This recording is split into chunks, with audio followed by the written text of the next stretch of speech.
wan la éclairer la. moo doon xel de. éclairer la pour nga mën a doxal yow. moo doon xel de. mais malheureusement on est. donc ku ñëw suul ki fi nekkoon. ku ñëw xas ko suul ko. jiñ ko sàcc. tam ko dëm. jiñ ko sàcc tam ko dëm. oui c'est ça de. yow da nga ma bëgg a wax ni bu beneen régime amaatee ñi fi nekk dañ leen di. mais le livre de Yoro Diala. oui.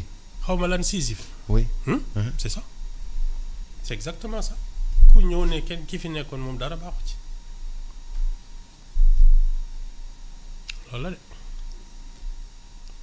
alors que chaque génération chaque régime aurait dû poser un étage. keneen ki ñëw tegu ci kawam mu yokku mais là tu viens tu démolis d'avant et tu veux recommencer tu as pas le temps. ñii soog a ñëw dañoo démolir. dañu bëgg a gasaat sax ay fondation mais d'abord il faut en avoir la science et ensuite il faut en avoir le temps. En avoir la science et en avoir le temps. Oui xam nga on arrive pratiquement à mi-mandat.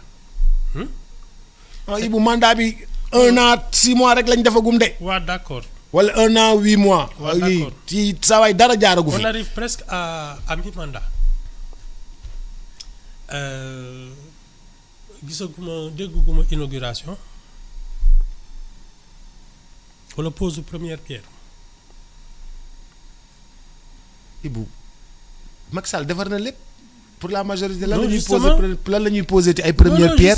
mais ils sont defar na stade yi. defar na centre Abdou Diouf. defar na tali yi. defar na hôpitaux yi. léegi lan ngay posé waat ay première pierre. mais non justement si c'était satisfaisant.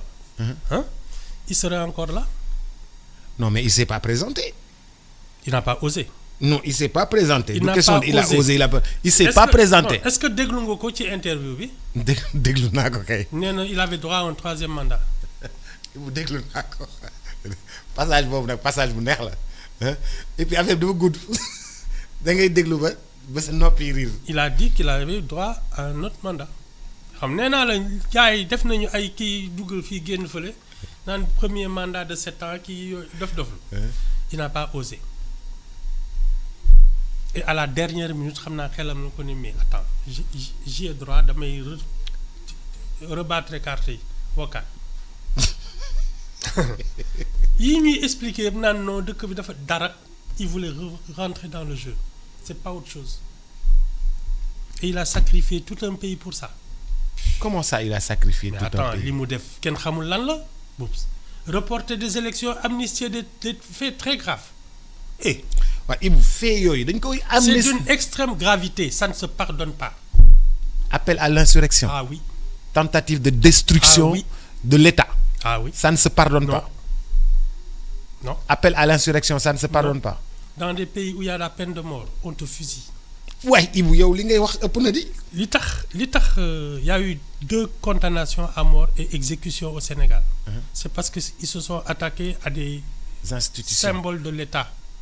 kenn kii il a essayé d'assassiner le président de la République kenn kii il a assassiné un ministre Demba Diop. waaw ñoom ñëpp. moo tax on n'a pas laissé passer. moi l'affaire Maître Sèye.